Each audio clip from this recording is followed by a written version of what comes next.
Hey, welcome back, multifamily investors. And we are checking last week's closed multifamily sales in the area that I watch here. It's one of my favorite videos to do because I like to see, what's closed, the type of financing, any credits. And as usual, we hang around 9 to a dozen closed deals and a lot of duplexes.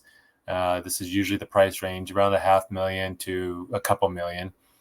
Today, though, we have almost all duplexes. There's a triplex here in Seattle.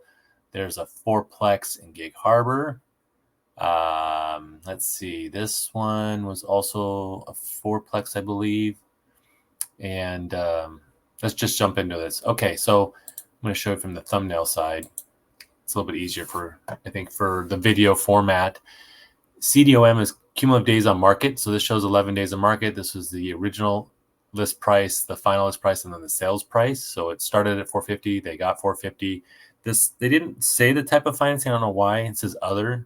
Might have been hard money or something, but they did get a $15,000 credit from the seller on this one.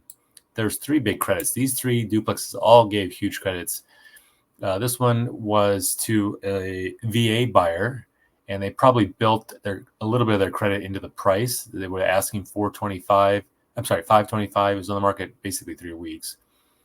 And it went to this VA buyer with a $21,000 credit. So they may have built in another 10 there.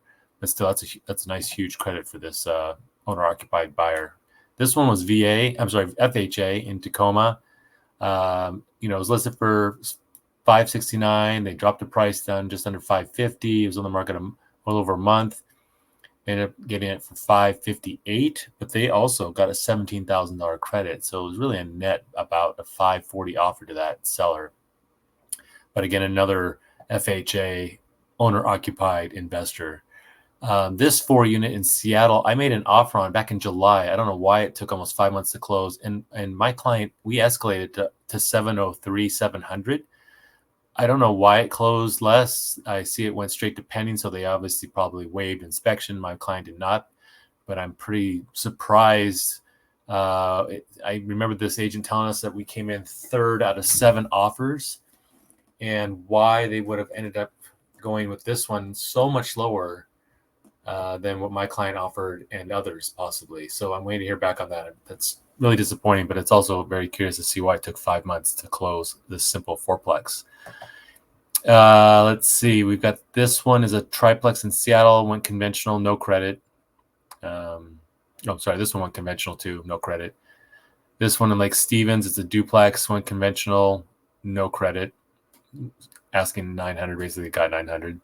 This fourplex in Gig Harbor was started at $1 million. I thought that was a little high. It is on septic. It's kind of older.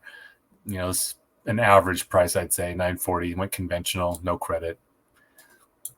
This one, I think, is one of the better deals I've seen in a long time. And if you know me and follow what I do, I'm not a huge fan of owning in Seattle because of their crazy anti-landlord policies.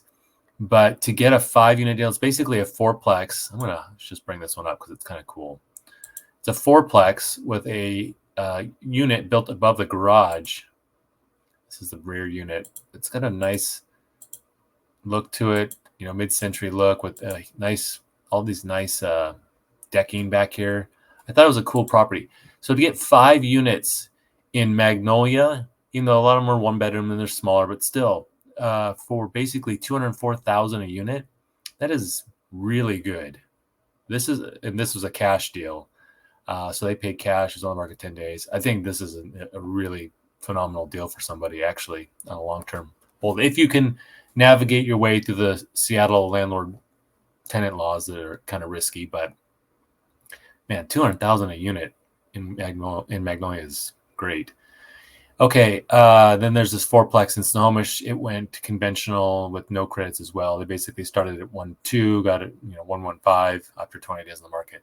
So there you have it. There were 9 multifamily investors closing deals. Even I call these owner-occupied buyers. They're investors. They're owning rental property. They have a tenant on one side, likely if it's not family or somebody or buddy, that's going to be helping paying down their mortgage and subsidizing that mortgage payment every month and their expenses. So it's great to see owner occupied people taking advantage of this instead of going out and buying a house that you really probably don't need, right away until you expand family or whatever operation you got going on. But anyway, I think these are interesting to keep watching every week. I hope that you find value in that, and I appreciate you watching.